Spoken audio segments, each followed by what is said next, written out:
আসসালামু আলাইকুম ওয়া রাহমাতুল্লাহ। আজকের টিউটোরিয়ালটা হচ্ছে Camtasia 9 থেকে অডিও এক্সপোর্ট করতে পারি, ঠিক আছে? শুধু অডিওটা সেখান থেকে আমরা এক্সপোর্ট করে বের করব, ঠিক আছে? এই যে আমার Camtasia, ঠিক আছে? এখন এখান থেকে আমি অডিওটা বের করব, ঠিক আছে? আমাকে কোনো কিছু করা লাগবে না, এখান থেকে হাইড করতে হবে না, কোনো কিছুই করতে হবে না। আমরা শুধু এখান থেকে শেয়ারে যাব। শেয়ারে যেয়ে এখান থেকে এক্সপোর্ট অডিও অনলি, ঠিক আছে? এটাতে আমরা ক্লিক করব। এরপর আপনার অডিওর নাম সিলেক্ট করতে পারবেন। আর এখান থেকে আপনার ফরম্যাটও চেঞ্জ করতে পারবেন, ঠিক আছে? তো আমি একটা নাম দিচ্ছি, এরপর সেভ এ ক্লিক করব।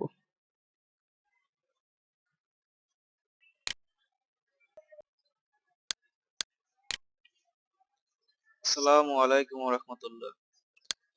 সিস্টেমটা আমার চালু করার। তো এইভাবেই অডিও এক্সপোর্ট করতে হয় Camtasia 9 এ, ঠিক আছে? ধন্যবাদ। দেখা হচ্ছে পরের টিউটোরিয়ালে।